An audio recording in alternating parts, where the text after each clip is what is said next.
Bonjour, et je vous retrouve à nouveau près de ma petite plante d'aubépine. Je suis bien là, donc j'ai décidé de tirer plusieurs cartes. Alors comme je tiens le téléphone, j'ai tiré la carte à l'avance et nous avons eu la sagesse. Donc la carte de la sagesse, on voit bien hein, sur ces... Oh, c'est rigolo parce que presque on dirait que ça correspond avec ce que j'ai derrière moi, c'est nickel. Alors, la sagesse, on tire la sagesse ancestrale, hein, comme disent autant les druides que les chamans, la sagesse ancestrale. Donc on va dans le monde inférieur, c'est-à-dire celui qui est dans la terre, là où vont les corps quand la vie est terminée, quand cette vie sur terre est terminée. Et on a le tronc et les branches qui s'élèvent vers les cieux, où on va récupérer la sagesse de l'univers, la sagesse des anges, enfin on peut, de cette énergie divine qui est en nous tous et qui est en tout être vivant. Donc que nous dit cette carte? Alors je dois dire que là, à part ce que je viens de vous dire, la sagesse c'est aussi d'avoir l'équilibre entre, de bien se situer entre cette sagesse ancestrale, l'apprentissage par l'expérience et cet apprentissage de capter au vol les idées novatrices qui planent et de savoir survoler, prendre du recul avec tout ce qui nous est proposé et prendre de la distance, vous voyez, à la fois regarder dans le passé quelles sont les expériences qui euh, qui nous ont déjà mis en présence de tel et tel événement et, euh, et laisser le subtil venir nous souffler une réponse à notre problématique, si tant est que ce soit une problématique. Ça peut être aussi la sagesse de profiter de l'instant présent, là, en pleine nature, et de regarder un petit peu autour de soi comment la nature se comporte. Là aussi, on a une sagesse. Hein. Quand un tronc pousse, quand un arbre pousse, on a vu des arbres pousser tout tordus. Eh bien, quand l'arbre pousse, il pousse comme ça, et il rencontre une grosse branche de l'arbre d'à côté qui le gêne pour pousser droit. Mais qu'est-ce qu'il va faire? Il va hop dévier, il va passer à côté de la grosse branche et après il va revenir, il va reprendre son axe. On l'a déjà vu ça, des arbres qui faisaient comme ça là. Eh bien c'est une sagesse, c'est ok, qu'est-ce que je peux faire? Je ne peux pas casser la branche du voisin. Je ne peux pas rester, pour autant, rester au niveau plafonné à la branche du voisin. Donc, qu'est-ce que je vais faire? Eh bien, je vais contourner la branche de l'arbre voisin et reprendre mon cheminement. On va, on va passer, je préfère dire qu'on va passer l'obstacle plutôt que de dire de le contourner. Parce que contourner, ça veut dire ne pas faire face.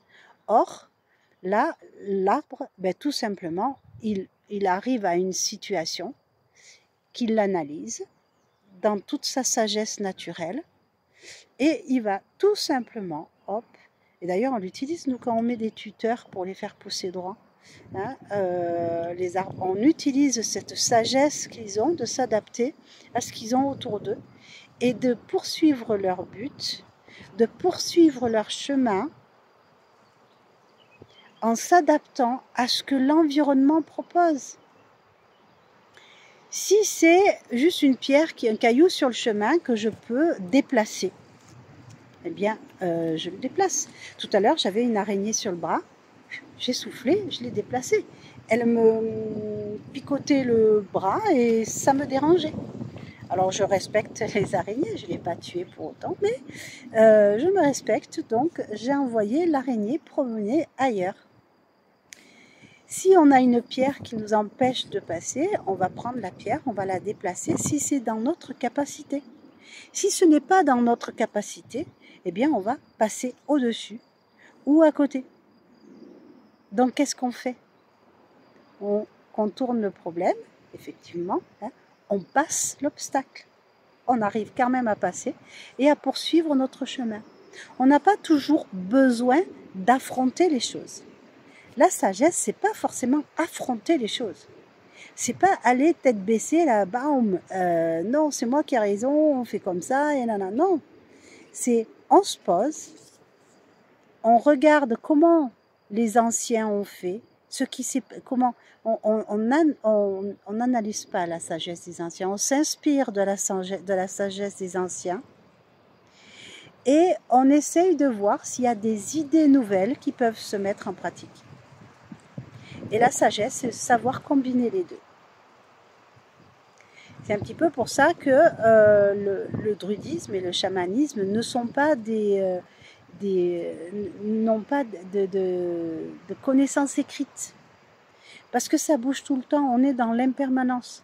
Et donc il faut savoir, et c'est ce qu'ils savent très bien faire, aller interpeller la sagesse des anciens en entrant en contact avec les ancêtres, en entrant en contact avec les animaux totems, dont certains paraissent comme des animaux fantastiques qui n'ont jamais existé, mais d'autres ont existé. Hein. Moi, j'ai l'un de mes animaux de pouvoir, c'est le lion des cavernes, il n'existe plus. Et pour autant, eh bien, une ou deux fois, il m'est apparu dans mes... dans mes voyages, c'est pas des voyages, mais ils sont venus me voir au moment des méditations, on va dire ça comme ça. C'est difficile à décrire, j'ai encore du mal à décrire ce qui se passe quand je rentre en contact avec mes compagnons de pouvoir. Voilà. Donc, oh, je suis en train d'abîmer une fleur. Voilà. Alors c'est rigolo. Est-ce que je peux? Oui. Voilà. Alors c'est rigolo parce que cette fleur-là, c'est le bouton d'or. On est dans l'énergie jaune, l'énergie du soleil, du renouveau, de la vie, voilà, l'énergie du feu et vraiment c'est un joli signe pour moi d'avoir ce bouton d'or. Oui, merci. Donc, excusez-moi, je me fais mon petit réconfort toute seule. Alors, non pas toute seule parce que je couperai pas, ça fait partie de moi. Donc, effectivement, eh bien, vous voyez la sagesse. La sagesse, c'est aussi cette capacité à vivre l'instant présent et à s'émerveiller de ce qu'on trouve, à s'émerveiller de... je ne sais pas si vous avez remarqué depuis tout à l'heure, l'aubépine est venue vraiment nous voir en disant « Oui, moi aussi, je veux qu'on parle de moi ». Voilà, la sagesse, c'est aussi l'émerveillement de l'enfant, savoir s'émerveiller des choses simples, revenir à ce qui est simple, à ce qui est nu. Hein. Vous voyez, le tronc quand même, il est assez nu. Les branches, on voit le feuillage en toile de fond, mais revenir à cette nudité. Alors, nudité de l'esprit, hein, vous pouvez vous balader tout nu dans votre appartement si vous voulez, mais revenir à cette nudité de l'esprit sans surcharge, sans embarras, et pensez à des choses simples et vous allez voir que les choses vont être d'elles-mêmes. Est-ce qu'il y a un message?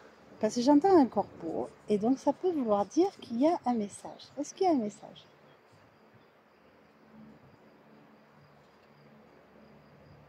Alors bon, on m'a dit que j'ai déjà cité le truc. Alors,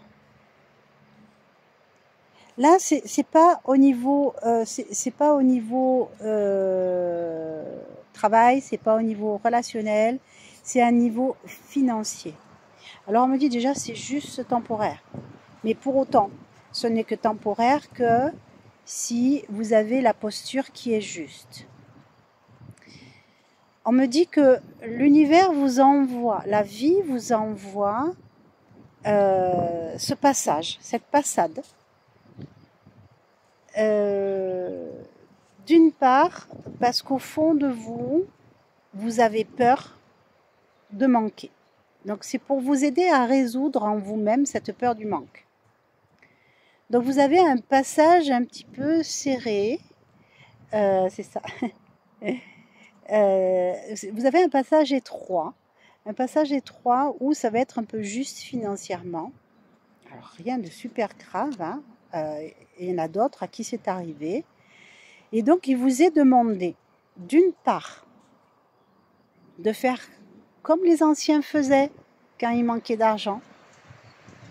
Qu'est-ce qu'ils faisaient les anciens quand il manquait d'argent? Ils arrêtaient d'acheter. Donc, faire comme les anciens quand ils se retrouvaient face à ce problème-là. Et de notre côté, d'être inventif pour sortir de cette situation-là. Pour sortir de cette situation-là, vous allez devoir vous en remettre à plus grand que vous. Et alors j'aime bien, c'est formulé comme ça, comme si c'était pour vous quelque chose que vous êtes incapable de faire. Donc vraiment, il va falloir, ce coup-ci, on va le dire, hein, il va falloir faire l'effort de vous en remettre à plus grand que vous. On cherche à vous démontrer que certaines choses ne se contrôlent pas. Certaines choses ne se contrôlent pas quand elles vous sont présentées, mais par contre, elles vous sont présentées parce que vous êtes dans le contrôle. Et que ce qu'on vous demande, c'est de vous contrôler vous-même. En fait, parce que vous atteignez un point qui va vous amener sur un chemin après qui va être très chaotique. En fait, il est là, c'est pour vous sauver d'un chemin chaotique vers lequel vous avancez. Donc voilà. Donc c'est une question financière. Alors il y a l'emploi en toile de fond, mais il n'est pas directement lié. C'est pas directement lié, c'est en vous. Parce que l'emploi sera là à nouveau, l'argent sera là à nouveau dès que vous aurez compris. Mais pour ça, il faut vraiment que vous vous penchiez sur la question, que vous ayez confiance en l'univers, confiance dans le subtil. Donc, on vous demande de vous rapprocher de vos racines. Alors, c'est quelque chose, effectivement, quand je disais vos aïeux, c'est quelque chose qui a déjà été vécu dans la famille, dans la lignée. Donc, vous ne le savez peut-être pas. Vous avez peut-être moyen de le savoir si ça vous intéresse, mais après, ça n'a que peu d'importance. Mais par contre, voilà, essayez de vous projeter à il y a 50 ans, il y a 100 ans, quand il n'y avait plus d'argent, qu'est-ce qu'ils faisaient? Alors, on ne me dit pas la prostitution, hein, si c'est une idée qui vous... Alors, je ne sais pas si ça me vient comme ça, c'est parce qu'il y en a l'un d'entre vous qui y a pensé. Non, c'est pas ça. Non, c'est... moi, je dis ce qui résonne en moi, c'est que moi, dans ma lignée, quand on manquait d'argent, on n'achetait plus. On faisait avec ce qu'on avait. Voilà. Et par contre, on essayait... alors, ouais, non, ça c'est oui. Oui, c'est vrai, on essayait d'être inventif pour essayer de sortir de la situation. Voilà, je ne vous dirai pas comment on était inventif pour ne pas vous influencer avec ma propre histoire, mais il faut que vous alliez chercher dans votre lignée ce qui a été fait pour faire face à pareil événement.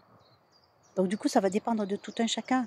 Il y a celui qui va aller au tribunal, il y a celui qui va acheter partir vivre dans les bois. Il y a plein de choses, hein, il y a plein de possibilités. Ce ne sont pas mes histoires à moi, donc je peux les dire. Mais voilà, recentrez-vous sur votre lignée, sur le passé. Ça, c'est l'ancrage. Et remettez-vous-en à plus grand que vous. Ça, c'est la partie aérienne de l'arbre. Donc, c'est la sagesse. Savoir laisser à plus grand que soi le soin de régler ce qu'on ne peut pas régler nous-mêmes. C'est pas honteux. Voilà, ils sont là pour ça. La source est là pour ça. Alors, vous pouvez, éventuellement, je vais parler d'eux, vous pouvez même faire appel aux êtres de la nature. Quand je parle des êtres de la nature, ce sont les élémentaires. Parce que sachez une chose, ils ont été baptisés le petit peuple. D'accord? C'était une autre époque. Maintenant, ceux qui sont là maintenant, moi, tous ceux que je rencontre, ils me disent qu'ils n'aiment pas qu'on les appelle les petits peuples. Donc, ils voudraient qu'on arrête de les appeler le petit peuple. Hein?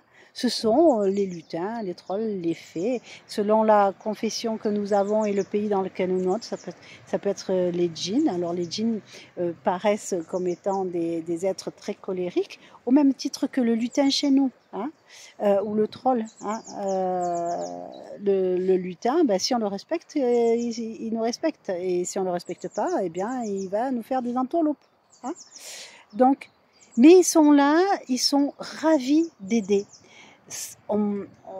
Voilà, non, ok, j'arrête là. À vous de vous intéresser sur la communication avec les éléments de la nature, selon savoir à qui vous voulez faire appel et comment on peut le faire. Il y a quand même un petit protocole parce que ils font partie du tout, mais ils sont comme nous des individus. Donc voilà.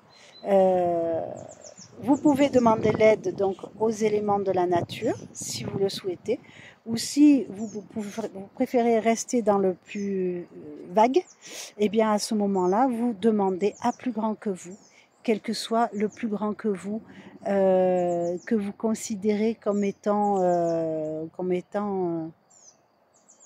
réaliste. Je sais même si ce mot peut choquer certains, mais voilà. J'ai tendance à rapprocher la caméra, mais voilà. Ok. Est-ce qu'il y a un autre message? Non. Ok. Eh bien, sur ce, je vais vous laisser. Je vous souhaite une excellente journée. N'hésitez pas à marquer d'un pouce, à partager, à vous abonner, mettez la petite cloche pour les notifications. Je vous souhaite une excellente fin de journée et je vous dis à très bientôt. Au revoir.